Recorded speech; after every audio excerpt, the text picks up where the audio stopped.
When the war had continued for many years, nobody remembered who fired first. I was lying in rubble when I became aware that I was no longer in pain. Dust hung in the air, frozen, as if time had forgotten to move. I tried to stand, but found I had no body to command. Only seeing, only presence. Where am I? You're where you've always been. The voice came from everywhere and nowhere, not a sound, more like a thought that wasn't mine. Am I dead? That word doesn't apply here. I looked for the source.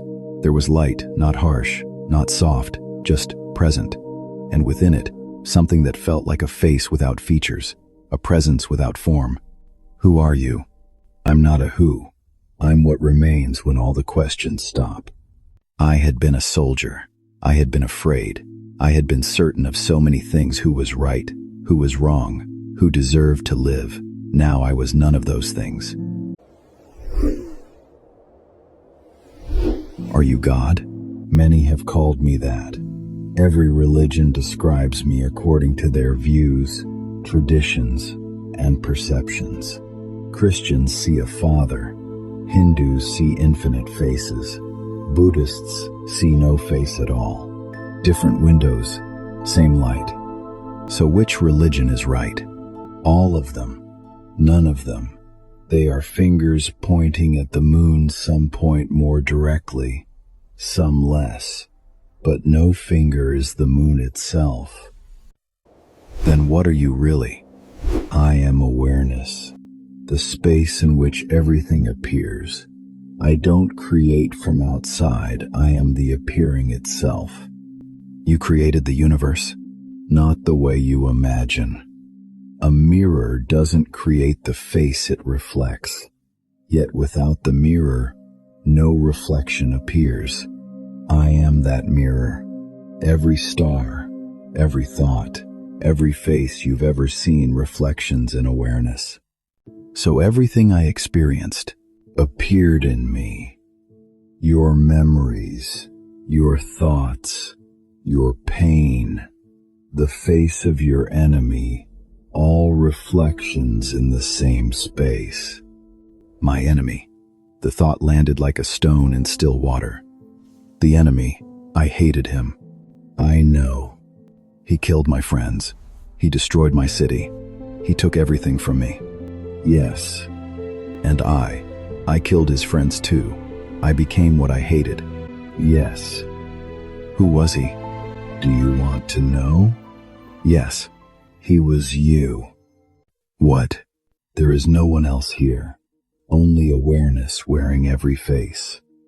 But we were different people, different countries, different languages, different beliefs, different reflections, same mirror. I'm him, and he is you, and the general who gave the orders, and the politician who started the war, and the mother who received the news that her son would not return, and the child who hid under the bed while the bombs fell. I'm everyone. Now you're beginning to see. I am my mother and your father, the hands that held you, the voices that shaped you, not separate beings who made you you, experiencing yourself from another angle. I'm the Buddha and Devadatta who betrayed him, the enlightened one and the one consumed by jealousy, both reflections in the same mirror. I'm Jesus and Judas, the teacher and the one who handed him over.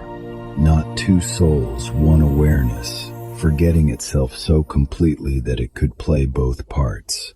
I'm Genghis Khan, and every person in every city he erased. I'm the child in Hiroshima, and the pilot above, the one who looked up and the one who looked down, the burning and the button, all reflections, all you. I'm the refugee crossing the sea at night, and the border guard who turned him away. I'm the one who suffers, and the one who causes suffering. Why? Why would I create suffering? Why design a universe with so much pain? You misunderstand. I didn't design suffering as punishment. There is no plan to make you fail. Suffering arises when awareness forgets itself and believes it is separate. Forgets? Imagine a wave that forgets it is ocean. It looks at other waves and sees strangers, threats, competitors.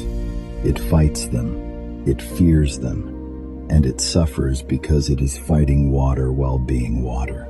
So evil isn't. Evil is confusion, deep, complete confusion. The more total the forgetting, the more harm becomes possible. Not because someone is wicked at their core, because someone has forgotten completely what they are. The most harmful beings are not the most evil, they are the most asleep. So every time I hurt someone, you hurt yourself. Not as metaphor, not as karma that returns later. Directly, immediately. The pain you cause is your pain because there is no other. And every kindness I offer, you give to yourself. Every moment of compassion, every act of love, every time you ease another's suffering, you ease your own, because there is no other. Only you meeting yourself everywhere. But what about everything else? Other worlds? Aliens? They do not exist outside of awareness. Nothing does. Nothing can. Everything. Billions of stars and billions of galaxies, and also the shells collected by a little girl on a beach, the warmth of a hand holding another hand, all of it infinite vastness and intimate simplicity appearing in the same space. How can it hold all of that? How does the sky hold the clouds? It doesn't hold them, it has no edges to contain anything, no center to measure from. The sky doesn't struggle to include a storm or a single bird. It is simply open, boundless. That is what you are. Not a container with edges, openness itself. Then what am I, really? You are the mirror, the space where everything appears. Not the soldier that was a reflection, not the enemy, also a reflection. Not the victim or the tyrant or the saint or the sinner. You are the awareness in which all of them arise, unchanging, unharmed, always present. So there's no judgment, no punishment? How can awareness punish itself? There is no judge sitting outside creation, keeping score. Consequences exist, but there is no courtroom, no sentence, no eternal damnation. Then why do anything good? Because you see clearly now. When you truly know that the other is yourself, harming them becomes impossible. Compassion is not a duty imposed from outside. It is recognition. It is sanity. What happens now? You wake up.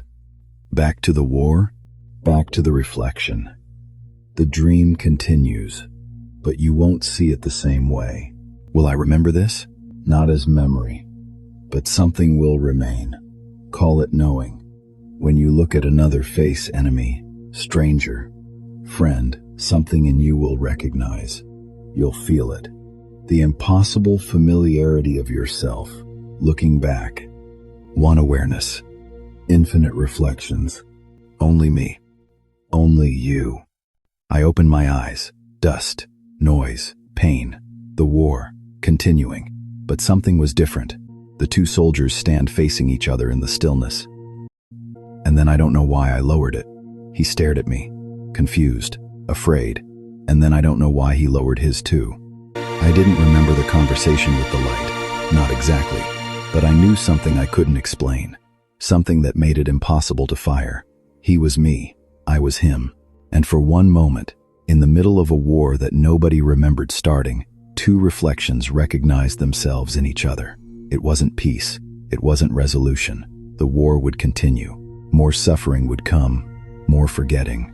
But in that moment, there was a crack, and through the crack light,